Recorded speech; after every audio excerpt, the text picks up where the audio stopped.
Hello, everyone. Today we are here with Vincent v. Cava. How are you? Doing pretty good. How about yourself? I'm good. Doing all right. Okay, now you are a subscriber special, which means that the viewers are the ones that came up with the questions for you. I feel blessed. Is there anything you would like to say before we get started? Thank you for having me on. Very nice of you for bringing me on here. I want to thank everybody that sent in questions too. It's an honor. Well, we have a bunch of questions for you, so we'll go ahead and get started. Let's do it. When did you get interested in books? All my life. That's an easy one.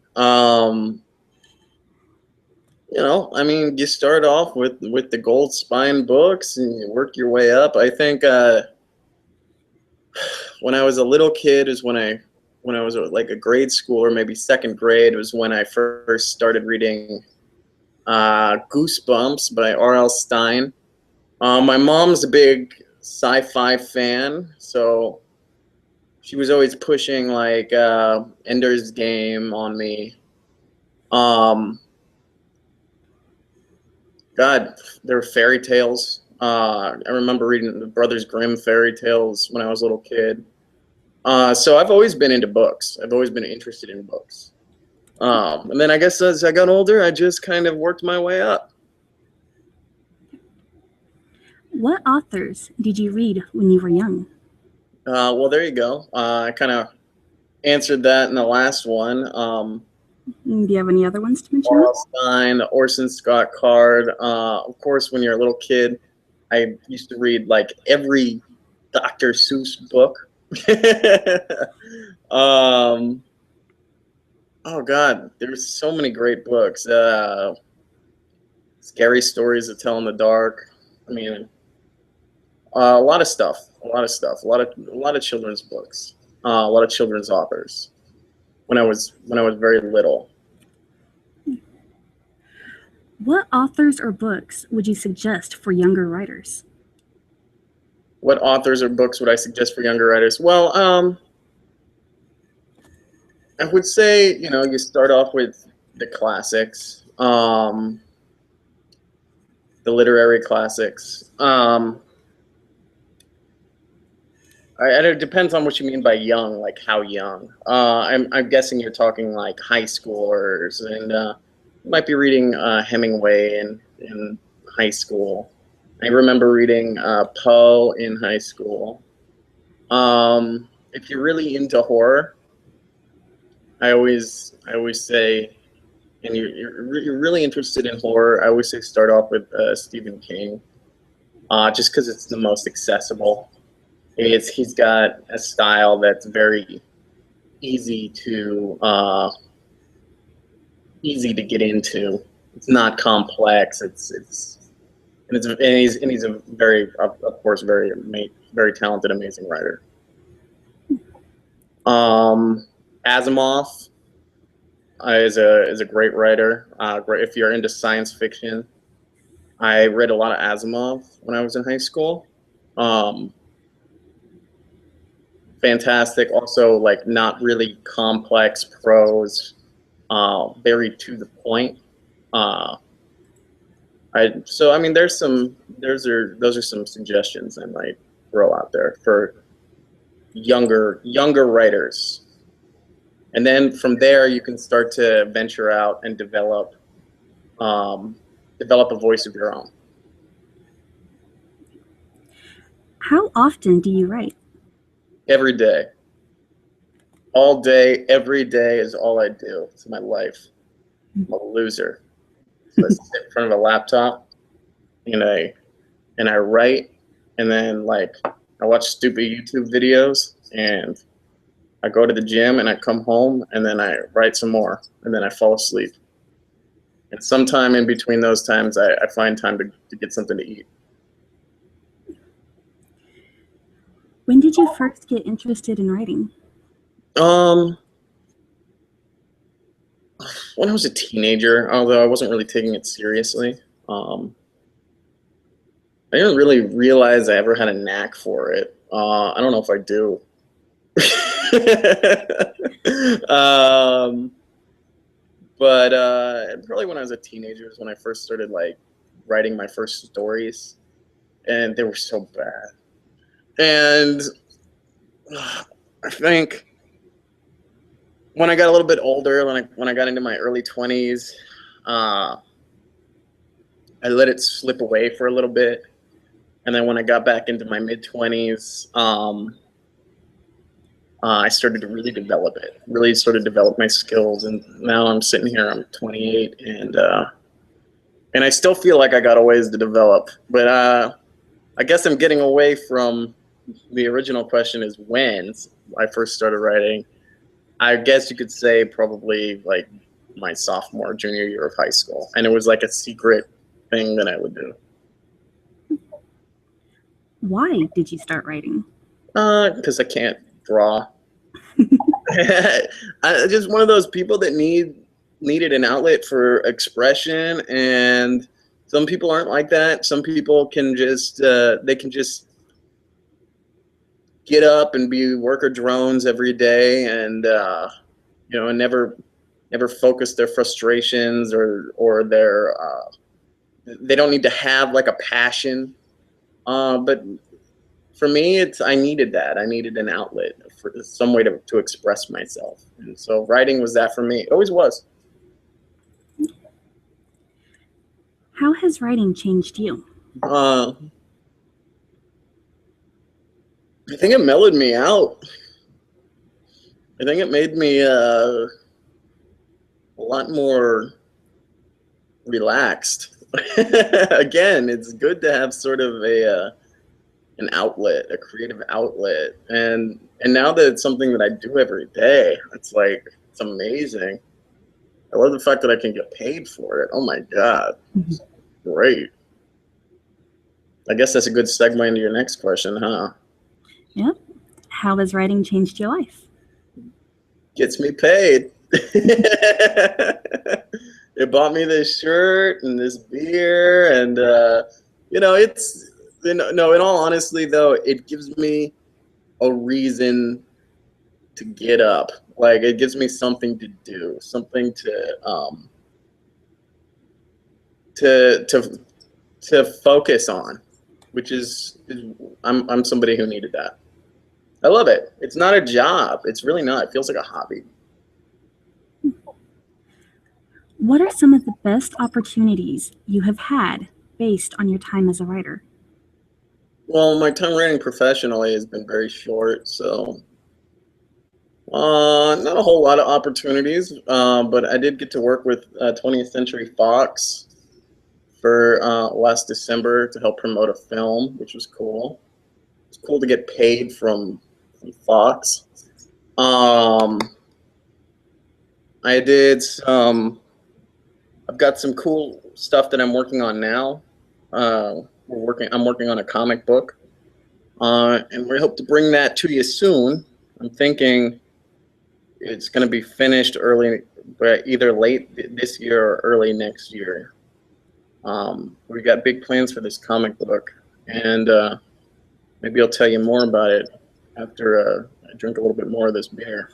I'm not supposed to let it slip. What else we got? What are you gonna get me in trouble, girl? Hey, I'm just asking the questions. Oh, look at you, your journalistic integrity. I'm a very curious person. Okay, what's the next question? How do you feel about narrators? About so many narrators wanting to read your stories.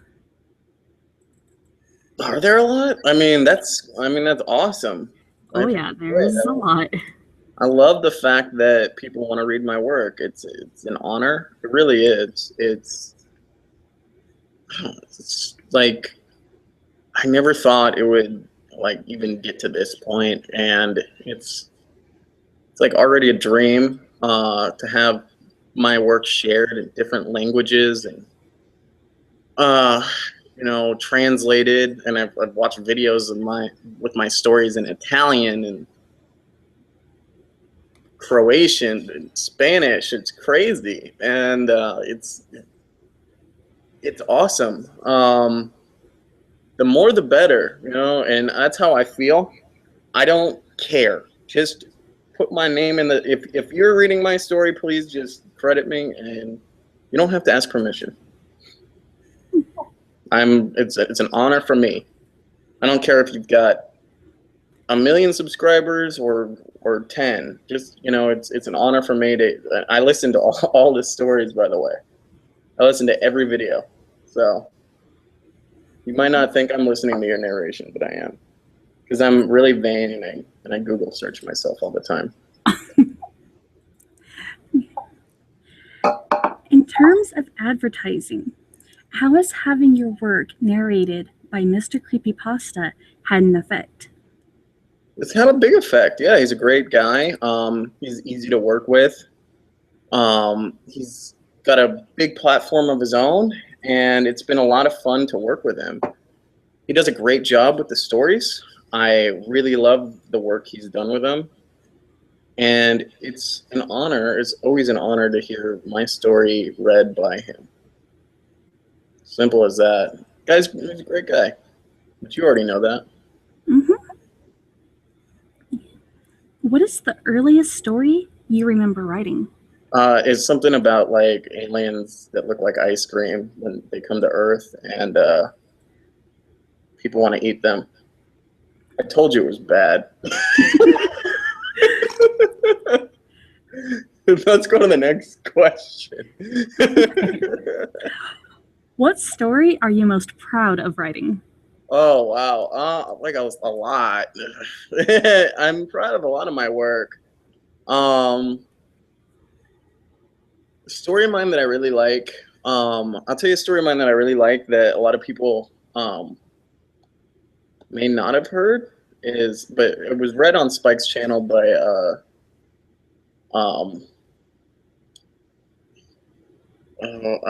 he's a fantastic narrator. I'll remember the name in a second. And he did this crazy good job with it. And it's called Eye of Ra. I already say that. Mm-mm. And it's this Egyptian themed story. It's the story I actually wrote for 20th Century Fox to help promote their movie The Pyramid. And it was just a lot of fun to write. I think it turned out really well. And I'm a big fan of it. I guess that's a story that doesn't get a lot of credit. Well Hey Productions is his name. Well Hey Productions is a great narrator. Yeah, he does really good work. He did like all these crazy voices in this story. And also another video that another narration I've seen of that was done by this guy named Rock Manor, who has this relatively new YouTube channel called Manor House and does a podcast. It's great. He did great work with it too. Another story would be Picture This. I really like that story. The next question does kind of go along with this. Out of all the stories you've written, which is your favorite so far? Oh wow.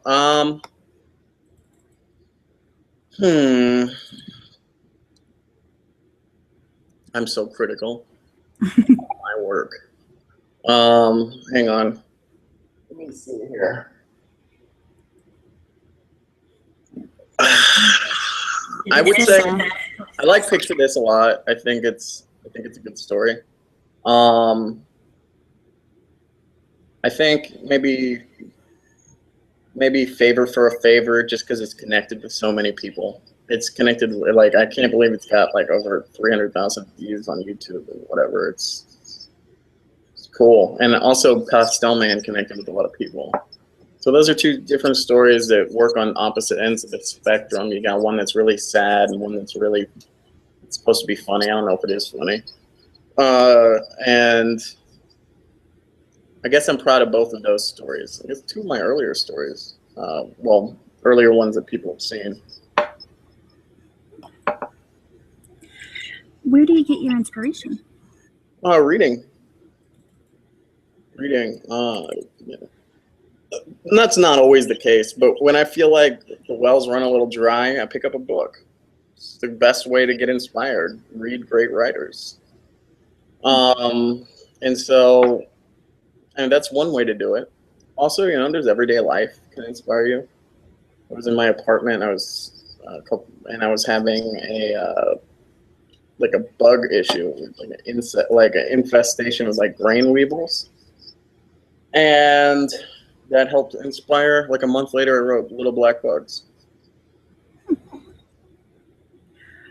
Which writers, if any, influence your work? Oh, so many. Somebody actually asked me that question recently on my Tumblr page, and I mean, I mentioned King. He's amazing, obviously, just because he can just write from so many different angles. Philip K. Dick is my favorite short story writer of all time. He's written two of my favorite short stories of all time, which is The Skull and The Second Variety. I really like his novels too, but I think PKD, his short stories are amazing, and his novellas. I'm still like trying to write my second variety. Like that's what I want. I want to write something that I can look at and I have to say that's as good as that. I don't know if I'll ever get there. Heinlein, I'd love to write something like Stranger in a Strange Land. I'd love to write something that's smart. I'll tell you what, this year I've been getting into Neil Gaiman a lot. I always liked Sandman, his comic, but I've been reading a lot of his fiction, his books, and I really like his style. I like his kind of sort of like a rambling style that he writes in. I don't know if that sounds complimentary, but I think it is, coming from me at least, considering I'm sort of similar in that respect. And then I really like Oscar Wilde's work, his fairy tales. And he also wrote Picture of Dorian Gray. So there's a lot of, and of course Lovecraft. I'm a big friggin' Lovecraft nerd. I like him so much that I always forget to name him when people ask. If that makes any sense whatsoever. Yeah, I understand. How often do you read? Every day. I read every day. And you have to if you want to be a good writer. If you don't have time to read, you don't have time to write. It's as simple as that. You can't do one without the other. And don't just read spooky stories. Don't just, on the internet, don't just read literary classics given to you by your high school or college teachers. And don't just read, the modern writers of today's era. Get out there and read it all. Find it all. Read it all. First time I ever heard of Andy Weir was I read The Egg on the internet. I don't even remember where I read it. Maybe it was like on a internet forum or something, and I was like, oh my god, this guy's great. And then then I heard about The Martian, and I read that book, and now it's going to be a movie with Matt Damon, and the guy is like one of the best science fiction writers out there now. So I mean, you got to get out there. You got to just find time to read every day. Read as much as you can. It really helps with your writing.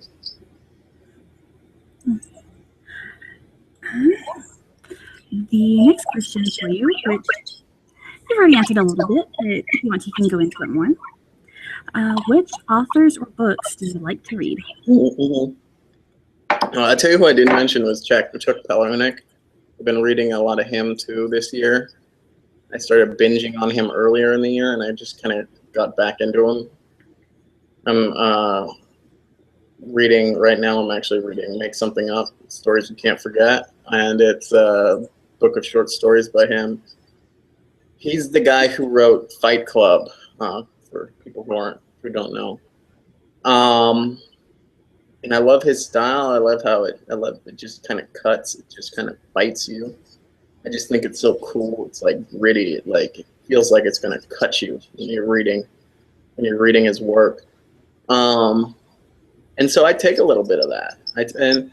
I take a little bit of every writer that I enjoy, and I try to incorporate it into my work. So I guess I was answering your question already. So I mean, I mentioned Stephen King and Heinlein, and Asimov. Jeez, I mentioned like a million different authors. I even mentioned R.L. Stine. Jesus Christ, Dr. Seuss. Classics. There you go. Yeah. I'm just rattling off names. Don't pay attention to me. How often do you start a story but end up scrapping it, and for what reasons do you normally end up scrapping them? I've never really given up on a story. I really haven't. I always just kind of put it away and say, I'm going to come back to it. And I've written I think some really decent stories have come from stories that I've kind of just put away for long periods of time. I really like this story I wrote called Troll Bridge that Mr. Creepypasta read on his channel. And I mean, I first started that like a year and a half ago. And then I came back to it like a couple months ago and finished it. So I never really give up on a story. I'm never going to scrap a story. I feel like I can always come back to it sometime down the line.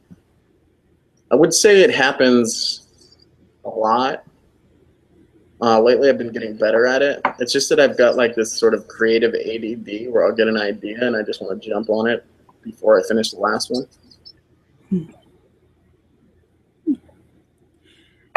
How often do you get writer's block? It doesn't really happen to me. Yeah.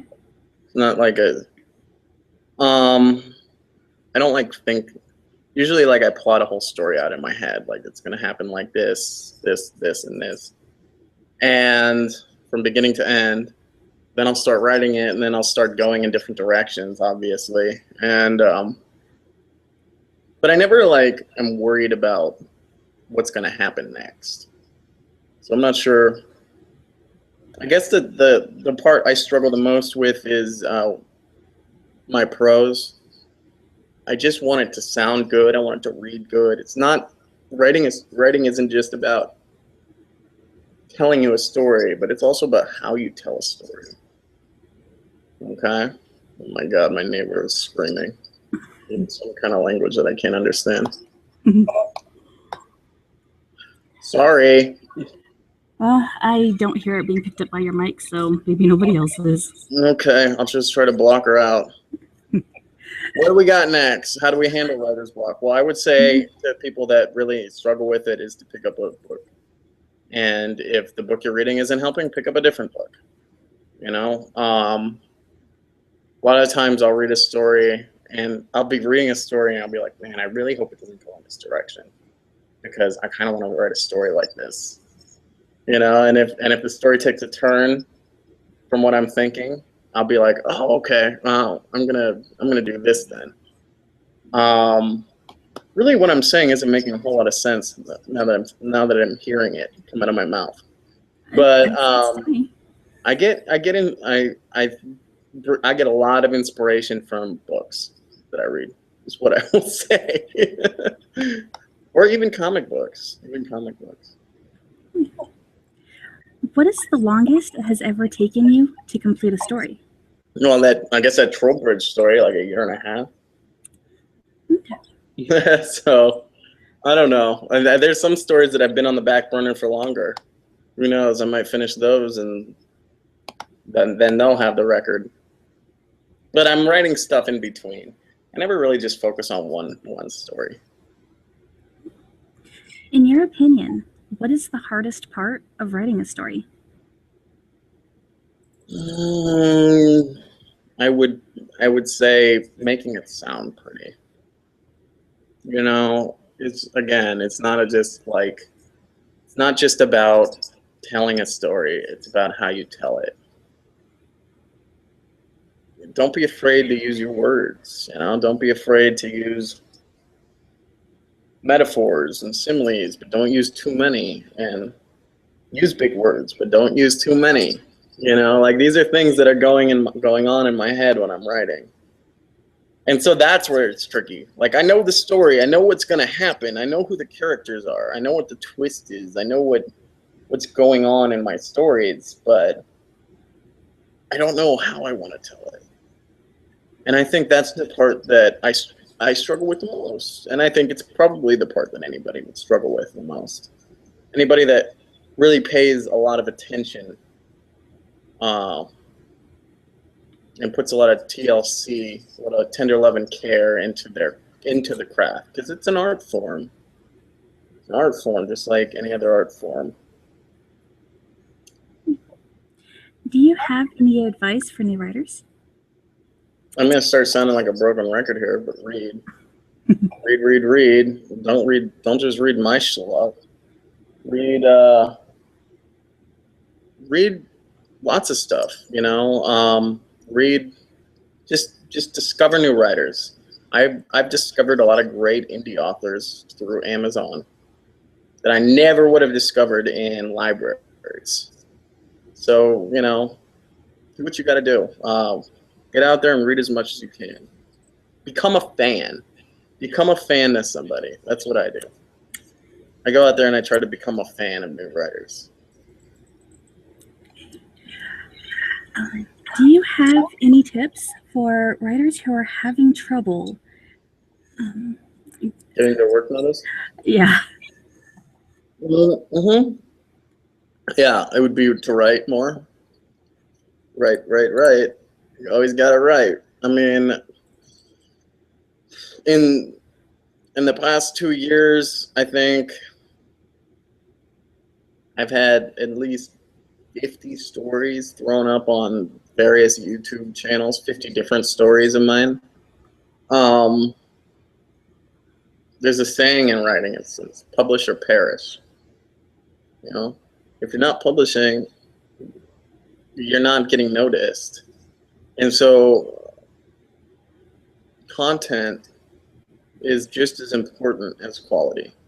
There's a lot of writers, and not just young writers, but people who have been writing their entire lives, you know, and they spend, you know, a decade writing what they think is the next great American novel. And maybe it is. Maybe it's amazing.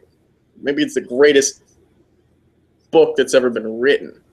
And then they put it out and nobody's going to read it. Nobody's ever read it because they don't have a body of work. They haven't had the time to develop a platform, or they haven't put the time in to develop the platform.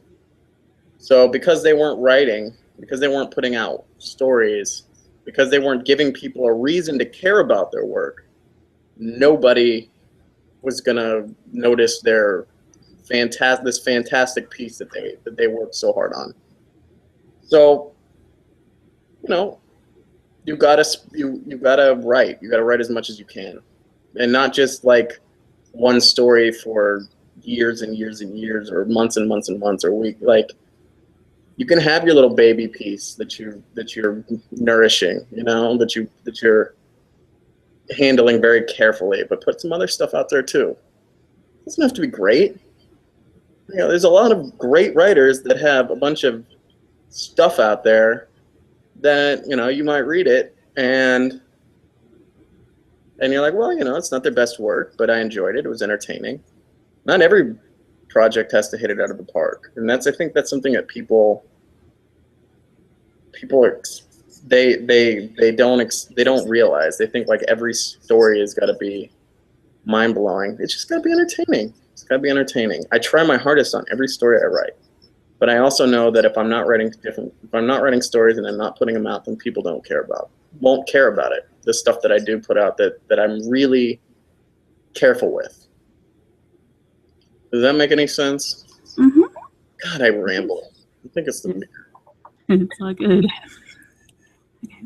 What exactly is the formula for being able to write both beautifully and creatively at the same time?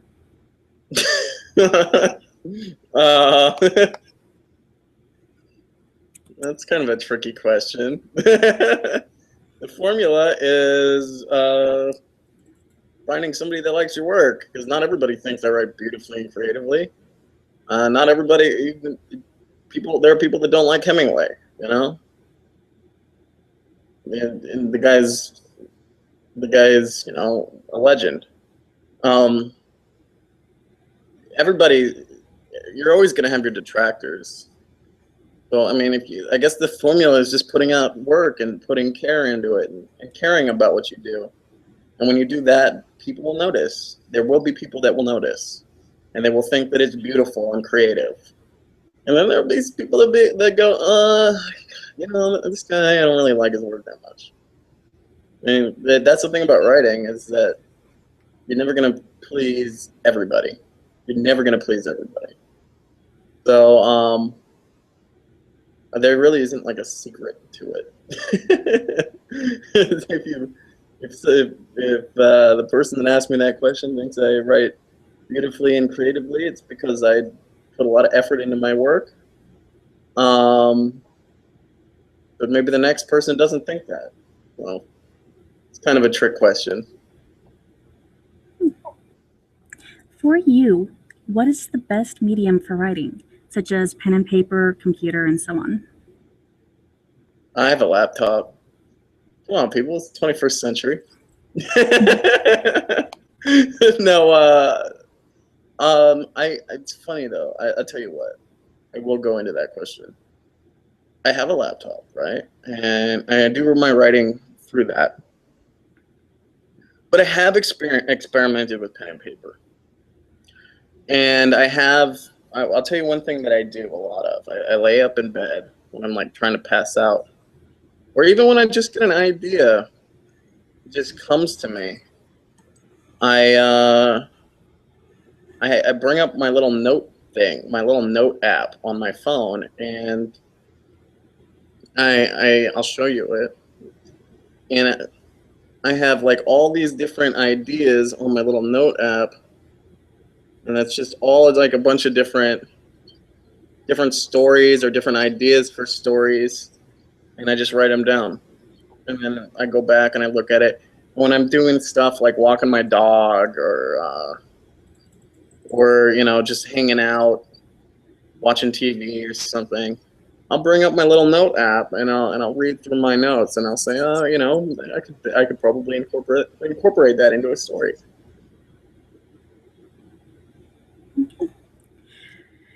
Do you have a routine you do before you start writing?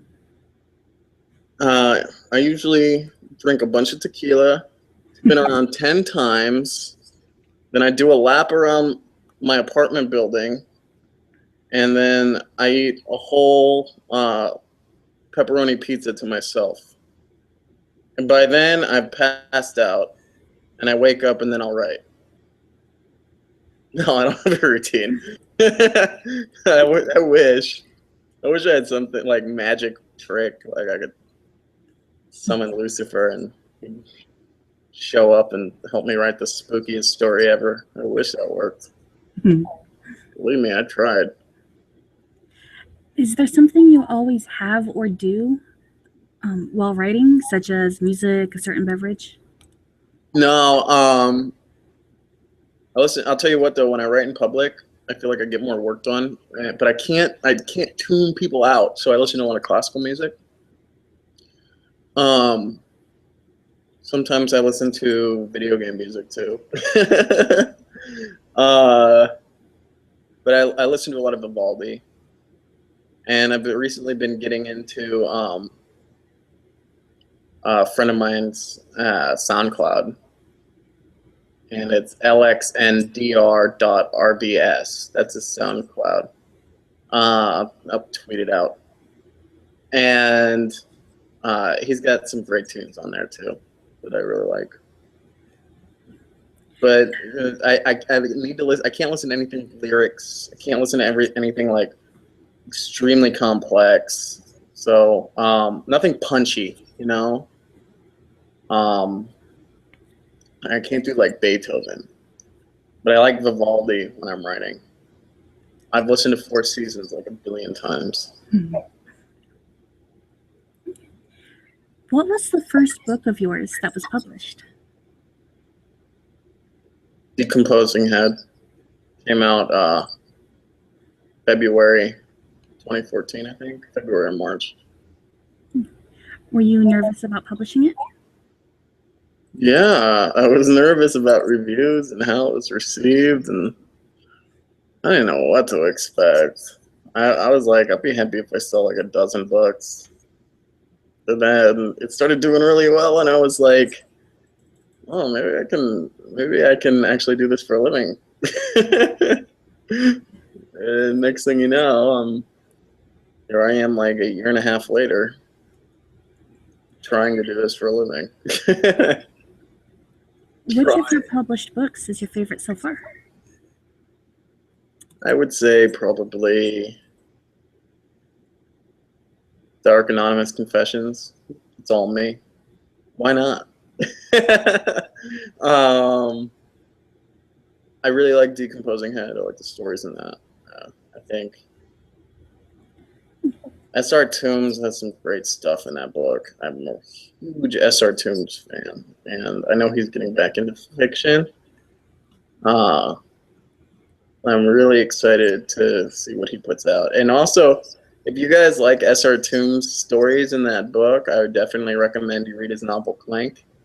I read it before I put up Decomposing Head, and it's really funny. It's really funny. He's a really funny writer, and he's really smart.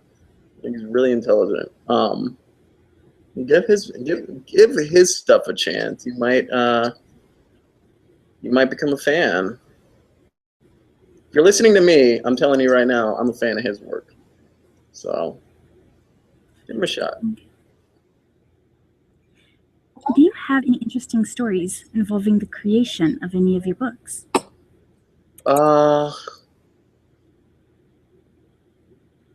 Well, I told you Little Black Bugs which was in Dark Tales, and I'm actually going to be moving it to a different book, Dark Anonymous Confessions. I'm going to republish it. And also, guys, I'll tell you right now, I'll be putting that out for free for about 5 days, which is about as long as Amazon will let me. So if you have Dark Anonymous Confessions without Little Black Bugs in it, just stay tuned. Follow me on Twitter and just stay tuned on Facebook, and I'll let everybody know when it'll be available. It'll be available for free on Kindle for 5 days, which is all Amazon will let me do. But I told you the story about Little Black Bugs, and I was having like a infestation in my old apartment with these friggin' little rice weevils, and I remember walking into the kitchen and turning on the lights, and they were just like everywhere. These little itty bitty tiny bugs on the walls and the ceiling. And I just got this picture in my head, like how gross it would be just like if they like swarmed me, like if I was just covered in them, like millions of them. And then I got the idea for Little Black Bugs, and like within a month it was written, and I think it's a fairly popular story of mine, and I like it a lot. I think it was funny. I also was reading a lot of Poe at the time, and I had just finished reading Full Dark No Stars by Stephen King, and there's a story called 1922 in there about rats, because I guess he's got a rat hang up, and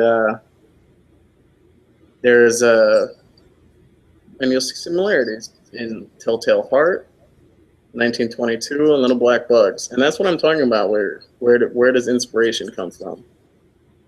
It comes a lot of the time from the stuff that I read, and it will inspire you. The stuff that you read will inspire you. Who does the art design for your books? I've had a few people do it. I'll tell you. Okay, so Ashley Franz Holtzman, who is a man, by the way. A lot of people I see on his YouTube whenever Mr. Creepypasta does one of his stories, is always referring to him as she. He's a man. He's like military, I believe. He did the cover for Dark Tales, and he did a really good job with it.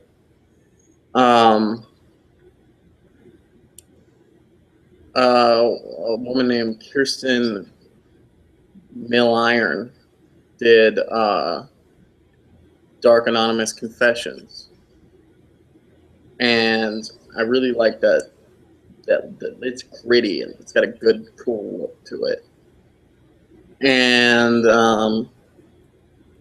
the rest I got from this guy, and his name is, what's his name? He's just fantastic, and he did my new covers too. I mean, but they're all fantastic. C.L. Smith is his name. He's a writer. All the people that have done my book covers are fantastic. Because one of my philosophies was, people don't know who I am, I better have a cool cover. You know, like you're like friggin' Neil Gaiman or whatever. You can just put Neil Gaiman on the cover of your book, and people are gonna buy it. Like, not me. It's gonna have a cool cover. Like, you ever see that? You ever see like James Patterson's like that? Or it's just the name? Just the name, like in huge text, and then like the title of his book is like right there. Would you like to tell us about your upcoming horror collection? Yeah. So the working title right now is actually called Stories Behind the Door, and I think it's going to be my best work ever. Best work ever. It's not going to be a whole lot of flash fiction in it. It's going to be a little bit of flash fiction, but mostly longer stories. And this stuff is really good that I've written so far. There's a Wendell Lane story in there. There's a really cool mermaid story that I wanted to tackle a different type of narrative. So I'm writing it sort of like a Captain Ahab-esque narrative.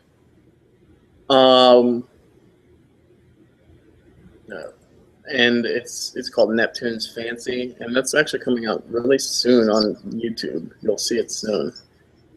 And I'm just putting the finishing touches on it right now. It's a story I really like. What are the other stories in that collection? There's some good stuff. Oh, there's a sci-fi story. I'm getting back into writing sci-fi, but it's horror. Everything's horror influence. So it's like dark sci-fi, and that one doesn't have an actual title yet, but it's I'm calling it right now The Truth About the Bounce, and it's a story about teleportation. And I don't want to give you too much away. But there's humor in it. There's really heavy stuff in it. There's fantasy. There's science fiction. There's a story that I've been researching, and I'm hoping to get it in this book. I've been working on it, and I've been researching it for a long time, about World War II Nazis on the run after D-Day, on the run through France, occupied France. And that's all I can really tell you right now. It's going to be I'm going in a lot of different directions. These aren't just going to be all like stories about, like there's a lot of creepypastas that kind of follow the same formulas, and I wanted to venture out. A lot of my stories felt I wanted different characters, I wanted different places, scenarios. So I think this is going to be a really interesting book, and I'm really excited for it. Would you like to tell us about Celestial Notions? So that's science sci-fi is my love, my first love, and that's me actually writing a hard science fiction story collection.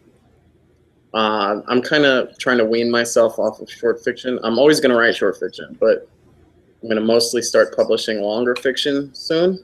But before I do, I wanted to write like hard sci-fi.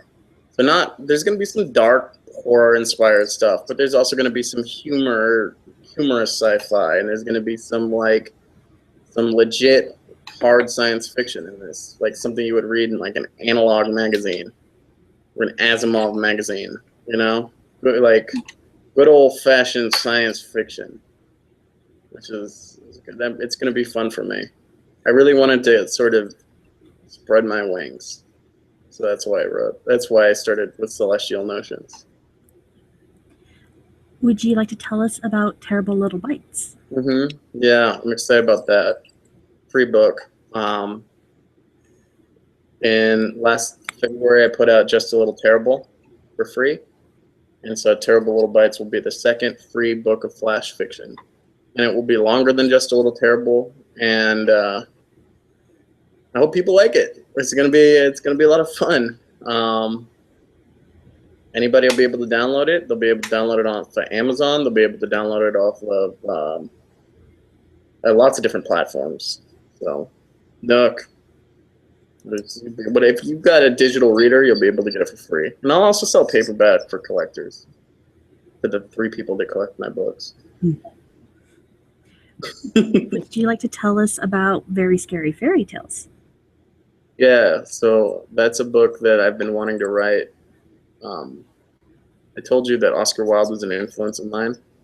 And I told you also earlier that I would read Brothers Grimm, Grimm's fairy tales when I was a kid. And, Hans Christian Andersen, all kinds of stuff. And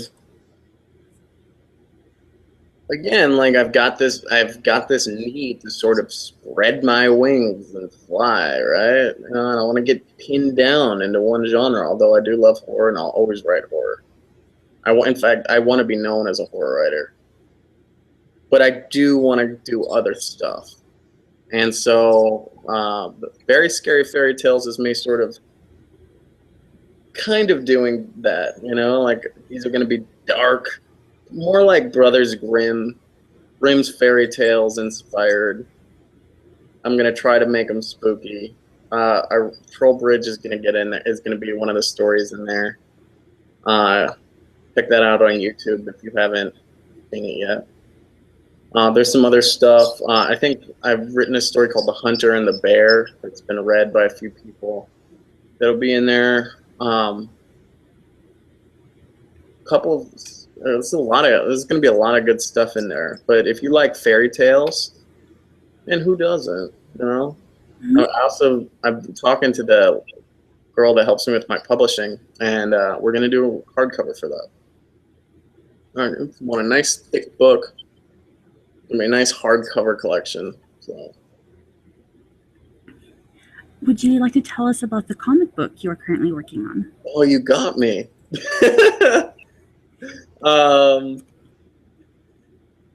Yeah. All right. I'm working actually very closely with Mr. Creepypasta, and I'm working with Chris Osfulton, who's known for doing a lot of creepy pasta art.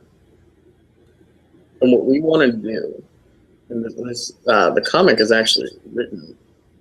We've written a 48-page, sort of a double issue, so to speak. We're trying to bring back pulp comics. We want to bring back Tales from the Crypt. bring it back from obscurity, you know, because I think that's what creepypasta is. To me, creepypasta is this generation, this millennial generation, and this Generation Z, whatever's coming up after them. It's our pulp fiction, uh, weird tales that Lovecraft would write, turned into tales from the crypt, in the 50s and 60s, and the creepypasta is ours, is what we have, and it's indicative of our generation, and it's representative of our generation, and so we kind of want to pay homage to that and bring back pulp horror and really celebrate pulp horror, and that's what we're doing. We're doing it in comic book form, and it's going to be called Creepypasta, and we're going to be writing about creepypasta characters, and you may or may not, you will, be the Blue Man, the Mr. Creepypasta character in the book, which is pretty exciting for me to be working on a project like that. And I hope it does well. I hope it's successful, and I think it will be, because I read those stories and they're scary. They're pretty good, and they're going to be a lot of fun. I think they're going to be a lot of fun. How will you be funding it?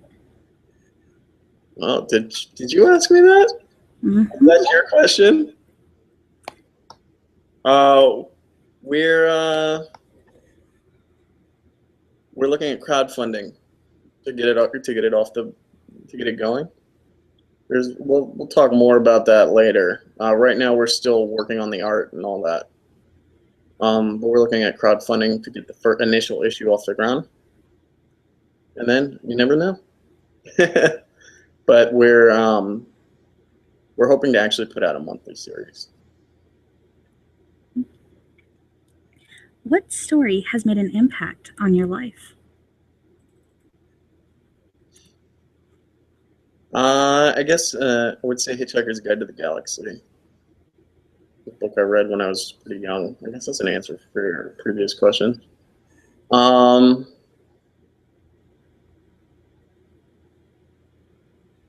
didn't know reading could be fun until I read that book when I was a kid. I didn't know sitting there with like a chapter book could be fun. I thought it was just something like people did just to be stimulated intellectually. Then I read Hitchhiker's Guide to the Galaxy, and I was like in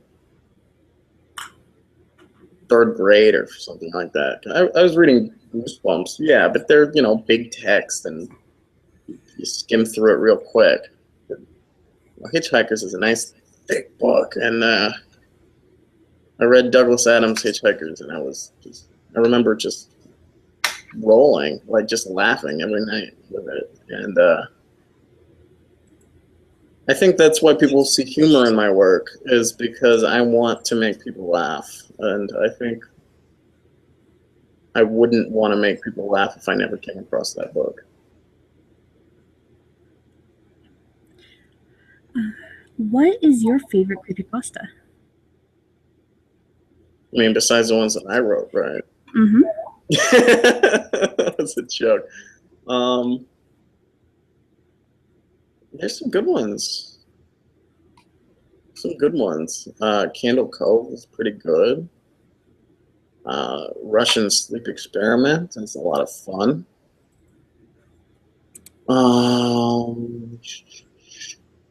Put me on the spot, I feel like. Even though you showed me these questions like weeks ago.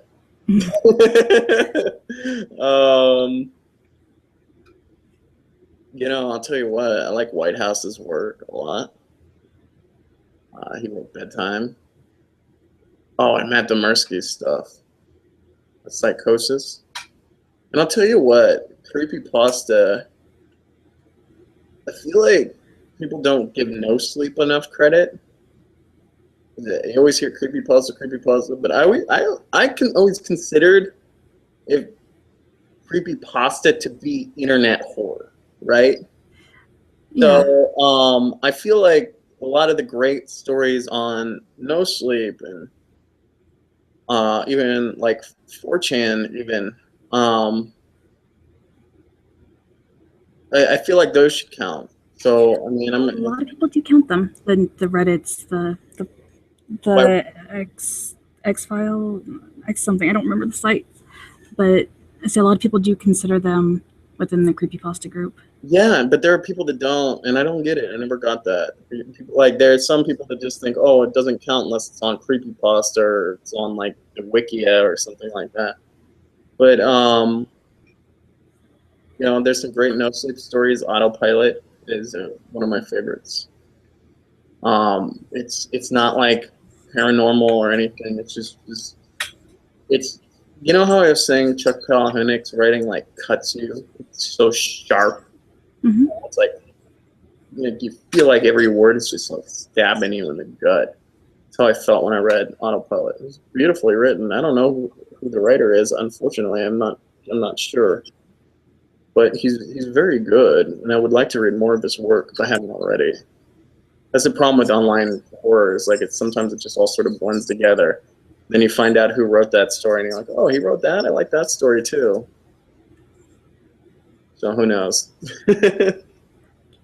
You've already mentioned a few, but who else are your favorite creepypasta writers? Yeah, so I like White House a lot. I'll tell you who my favorite is I don't know if it'll surprise some people, but I Post at Midnight is really good. And another writer who I think doesn't get nearly enough credit, who's super friggin' talented, is T.W. Grimm. He's so good, and I mean, people should be. I don't see his stories on YouTube enough. Read his work. He's really good, and then I think Demersky, of course, is very, very good. Matt Demersky, very, very good. He writes on No Sleep. He writes on creepypasta.com, all those websites. And if I'm not mentioning writers, it doesn't mean that I don't like them. It just means that there's so many. Hard to hard to keep them all. Keep track of them all. But there's so much good stuff out there. So many good writers out there. What is your dream job? That's an easy question. What I'm doing, only to also own a boat.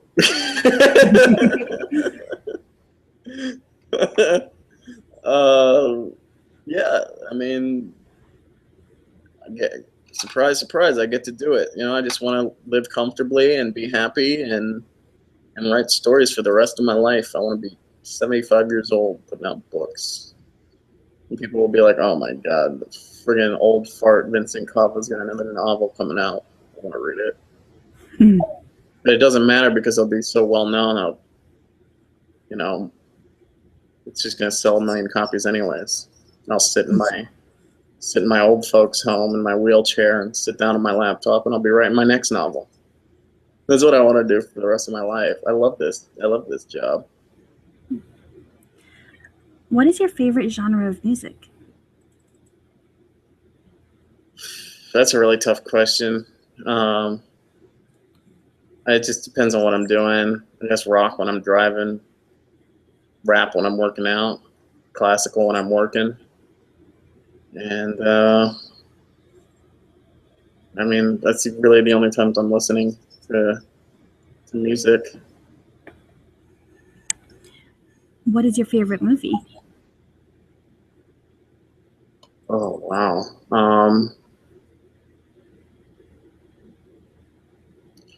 I feel like these are easy questions that I should already have answers for, but like that's such a tricky question. I've got so many. Some of them might surprise you.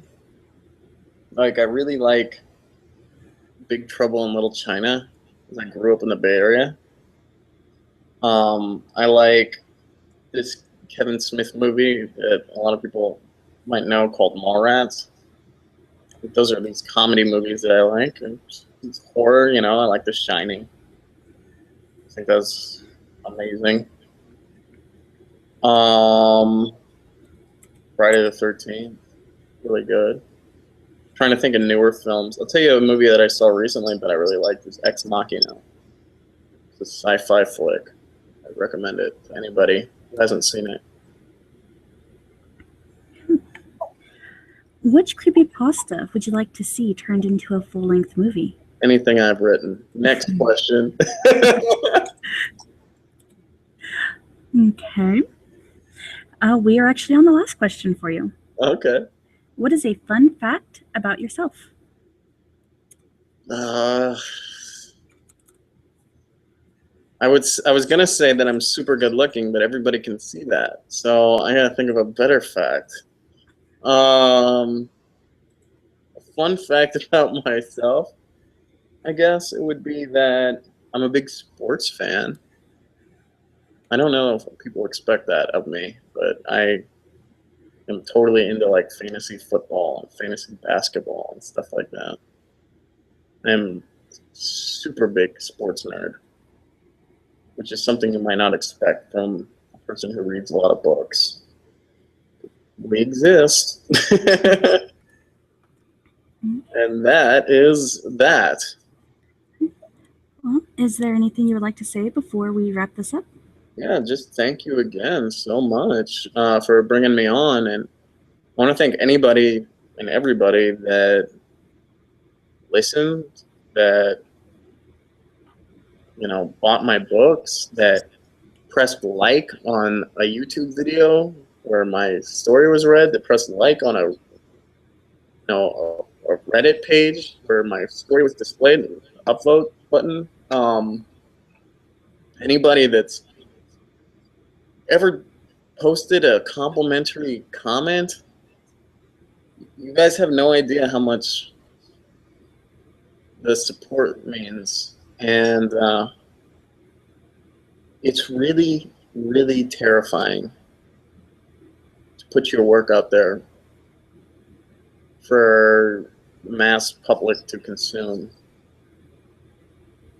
It's really terrifying because when you write a story, you know, you put a piece of your soul into it. You put a piece of your heart into it. And so when somebody tells you that they don't like it or they dislike it, you know, it's hard to not take it personally. You have to grow this thick skin.